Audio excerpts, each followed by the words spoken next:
Namaste, this is Abhijit Jadhav, astronumerologist and tarot card reader. Welcome to my channel, welcome to एक शक्ती परिवार. आजच्या एपिसोडमध्ये जाणून घेणार आहोत भाग्यांक 9ची लोक कशी असतात, काय असतात त्यांचे स्पेशल कॅरेक्टरिस्टिक, त्यांचे लकी नंबर्स, लकी कलर्स, त्यांची उपासना, या सगळ्या गोष्टीची आपण चर्चा करणार आहोत. पण त्याआधी जर तुम्ही माझं चॅनल सबस्क्राईब केलं नसेल तर प्लीज सबस्क्राईब करा आणि बेल नोटिफिकेशन सुद्धा प्रेस करा, सो तुम्हाला प्रत्येक व्हिडिओचा लाभ घेता येईल. चला आता जाणून घेऊयात भाग्यांकच्या सिरीज मधला शेवटचा भाग्यांक आहे आपला हा भाग्यांक 9. आता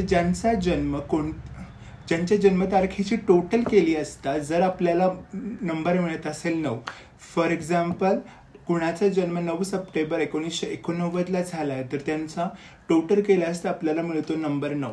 नंबर 9 आहे हा मंगळाचा आणि हे वर्ष सुद्धा आता मंगळाचंच चालू आहे, तर हा गायडन्स थोडा स्पेशल असणार आहे त्या लोकांसाठी. हा मंगळाचा 9 नंबर आहे त्याचा, आणि त्याचा रंग आहे लाल.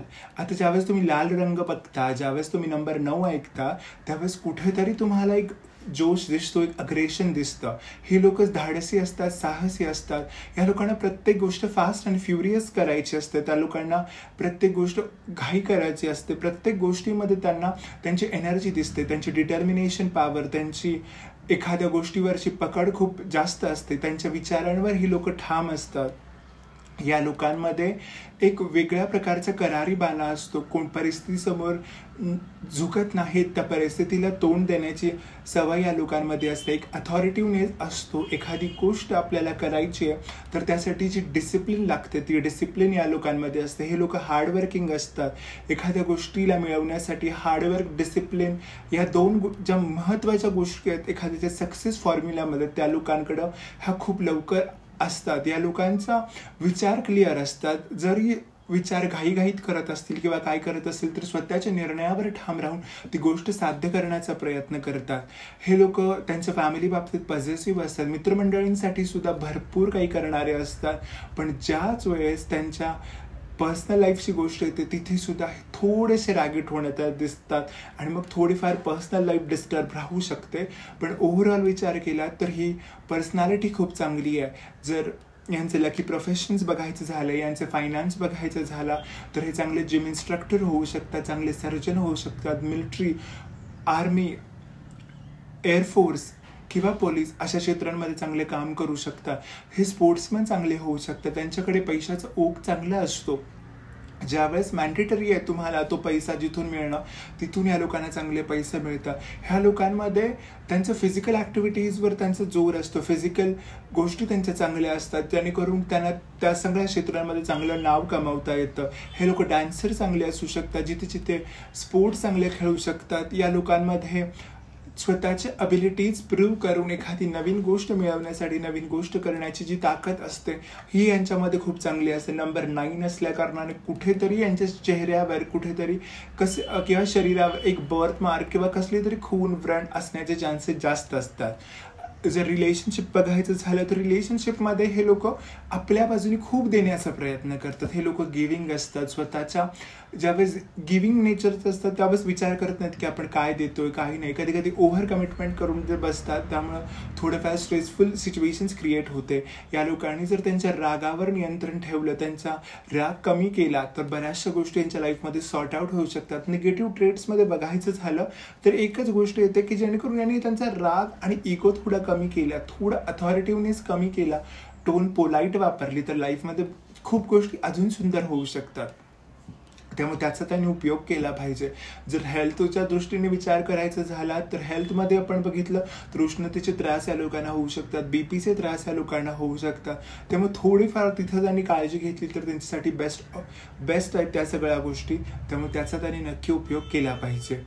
अजून एक गोष्ट त्यांच्याबद्दल सांगायची म्हटली तर या लोकांनी ओव्हर कमिटमेंट करताना जास्त आपल्याला स्ट्रेसफुल होईल अशा गोष्टी करू नये. स्वतःला जेवढा कमी स्ट्रेस देता येईल तेवढं काम करण्याचा प्रयत्न करावा. कारण की यांचं स्ट्रेस जर हाय झाला तर कुठेतरी बीपी शूट होण्याचे चान्सेस जास्त आहेत.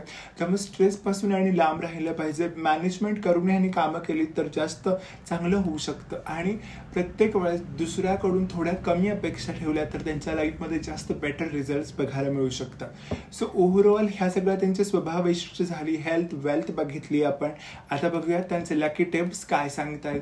जर लकी कलरच्या बाबतीत विचार करायचा झाला तर ऑरेंज, लाईट रेड खूप कमी प्रमाणात वापरला तरी चालेल.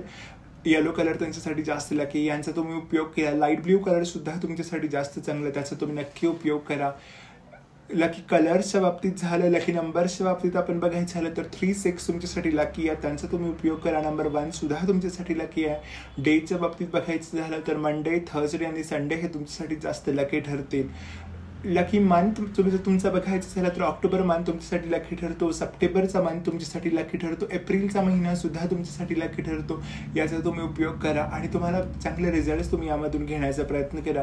जानेवारी सुद्धा तुमच्यासाठी थोड्या प्रमाणात लकी ठरतो, त्याचाही तुम्ही उपयोग करू शकता. आता नेक्स्ट आपण बघूया, जर तुम्हाला तुमच्या लाईफमध्ये बॅलन्स क्रिएट करायचा आहे, सक्सेस, लक, प्रॉस्पेरिटी, अबंडन्स अट्रॅक्ट करायचा आहे, तर तुम्हाला पहिली गोष्ट करायची आहे ती म्हणजे मारुतीची किंवा गणपतीची उपासना करायची आहे. मग तुम्ही मारुती सूत्र म्हणू शकता, हनुमान चालीसा म्हणू शकता, गणपती अथर्वशीर्षाचा पाठ करू शकता, गणपती स्तोत्र म्हणू शकता, ओम गंग गणपतये नमःचा तुम्ही जप करू शकता. या छोट्या छोट्या गोष्टी तुम्ही करा, त्यातून तुम्हाला रिझल्ट चांगले बघायला मिळतील, कारण की तुमची एनर्जी तिथे चॅनलाइज व्हायला सुरुवात होईल. दुसरी गोष्ट तुम्हाला करायची आहे ती म्हणजे तुम्हाला कुठल्याही प्रकारे तुम्ही एक्सरसाइज तुम्ही करा. फिजिकल एक्सरसाइज, योगा असेल, या गोष्टी, मेडिटेशन असेल किंवा प्रॉपर जिम जाणं असेल, या सगळ्या गोष्टी तुम्ही प्रयत्न करा. त्यातून लाईफमध्ये एक बेटर रिझल्ट्स बघायला मिळते. तुमचे फायनान्सेस तुम्हाला ग्रो करायचे, तुम्हाला तुमच्या फायनान्सेसमध्ये पुढे जायचं, तर तुम्हाला नक्की एक प्रयत्न केला पाहिजे. तुम्ही महालक्ष्मीची उपासना सुद्धा तुम्ही करा, जेणेकरून तुम्हाला फायनान्सेस तुमचे ग्रो होताना दिसतील. स्वतःच्या लाईफमध्ये एक बॅलन्स अप्रोच ठेवण्याचा प्रयत्न करा, तिथून एक लाईफला चांगली गती मिळायला तुम्हाला मदत होऊ शकते. हे छोटे छोटे रेमेडीज आहेत, तुम्ही नक्की वापरून बघा. नेक्स्ट एपिसोडमध्ये भेटूयात अशाच इंटरेस्टिंग इन्फॉर्मेशनसोबत. तोपर्यंत स्टे ब्लेस्ड, स्टे हॅपी.